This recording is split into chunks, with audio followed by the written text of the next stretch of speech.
দেশটা তো আমাদের সকলের। আমরা সকলে মিলে যদি চেষ্টা করি আমাদের দেশটিকে পরিষ্কার সুন্দর রাখতে, আমরা সকলে মিলে চেষ্টা করি আমাদের পরিবেশটিকে সুন্দর পরিষ্কার রাখতে। বিসমিল্লাহির রহমানির রহিম। প্রিয় দেশবাসী, আসসালামু আলাইকুম। আজকে আমি আপনাদের সাথে একটি বিষয় নিয়ে খুব সংক্ষেপে দুটি কথা বলতে চাই। যে বিষয়টি সমাজের প্রত্যেকটি শ্রেণী পেশার মানুষকে স্পর্শ করে। যে বিষয়টি কি সেটি হচ্ছে আমাদের পরিবেশ। অর্থাৎ আমি, আপনি, আমরা সকলে যে পরিবেশটাতে থাকি সেই পরিবেশটি কেমন, আমার আশপাশটি কেমন। আপনারা নিশ্চয়ই অধিকাংশ ক্ষেত্রে খেয়াল করে দেখেছেন, আমরা ঢাকা শহরের যে কোনো রাস্তাঘাটই হোক, যে কোনো এলাকাই হোক, যে কোনো জেলা শহরের এলাকাই হোক, রাস্তাঘাট হোক, এমনকি উপজেলা পর্যায়েও ক্ষেত্র বিশেষে বিভিন্ন গ্রামগঞ্জেও আমরা দেখেছি যে যেখানে বাজার ঘাট বা রাস্তা চলাচলে বেশি, সেই জায়গাগুলোতে চারিদিকে একটা জিনিস খুব পরিষ্কারভাবে চোখে পড়ে, যেটি আমরা যখন ছোট ছিলাম, আজকে থেকে 40 বছর আগে, 30 বছর আগে দৃশ্যটা এমন ছিল না, কিন্তু বর্তমানে দৃশ্যটা এইরকম। সেটা কেমন? চারিদিকে আমার আপনার আমাদের ব্যবহার করা হাতের টিস্যু, অথবা আমার আপনার খাওয়া চিপসের প্যাকেট, অথবা বাসায় ব্যবহার করা রান্নার তেল যে তার প্লাস্টিকের বোতলটি, অথবা আমি বা আপনি পানি পান করেছি প্লাস্টিকের বোতল থেকে সেই বোতলটি, এরকম আরো অনেক ধরনের আবর্জনা যত্র তত্র সব জায়গায় ছড়িয়ে আছে।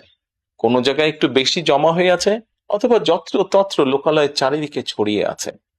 চিন্তা করে দেখুন তো, আপনার ঘরে যে ঘরটিতে আপনি থাকেন, যে বাসাটিতে আপনি থাকেন, যদি চারিদিকে এমন টিস্যু ছড়িয়ে থাকতো, যদি চারিদিকে এমন আবর্জনা ছড়িয়ে থাকতো, আপনার কাছে কি ভালো লাগতো দেখতে? নিশ্চয়ই না, আমাদের কারো কথাই ভালো লাগতো না।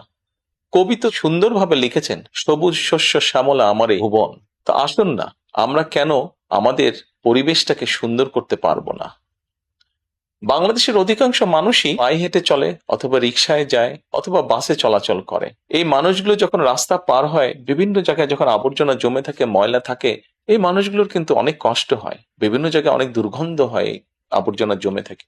তবে আমরা যদি সকলে মিলে একটু সচেতন হই, আমরা যদি নিজেরা সচেতন হই, যত্রতত্র যদি আমাদের ব্যবহারকৃত আবর্জনাগুলো যদি যত্রতত্র আমরা না ফেলে দিই, আমরা যদি একটি নির্দিষ্ট জায়গায় এই আবর্জনাকে জমা করি এবং নির্দিষ্ট উপায়ে যদি এটাকে পরে ধ্বংস করি, তাহলে যেমন আমাদের পরিবেশটি ভালো থাকবে, ঠিক একইভাবে আমরা আমাদের পরিবেশটাকে সুন্দরভাবে রাখতে পারবো।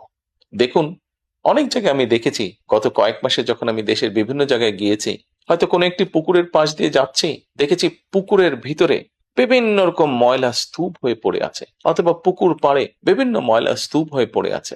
অথচ একসময় কিন্তু এই পুকুর পাড়ে এই মানুষ বিকেলে বসতো, গল্প করত পরিবার পরিজন নিয়ে, কিন্তু এখন আবর্জনার জন্য সেটি সম্ভব হয় না। ঢাকা শহরেও বিভিন্ন পার্ক আছে, বিভিন্ন জেলা শহরেও বিভিন্ন পার্ক আছে।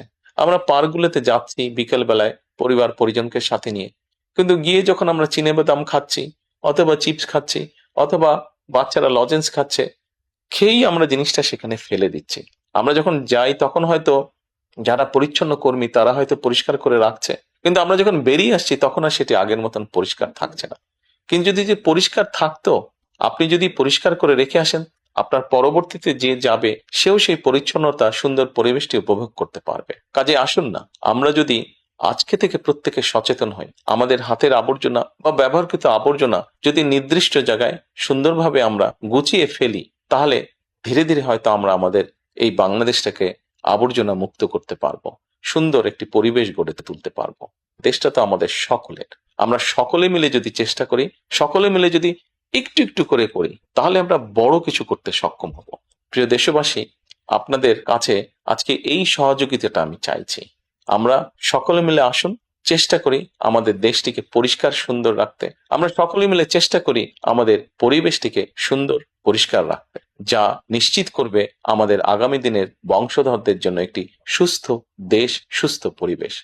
সকলকে আন্তরিক ধন্যবাদ। আসসালামু আলাইকুম।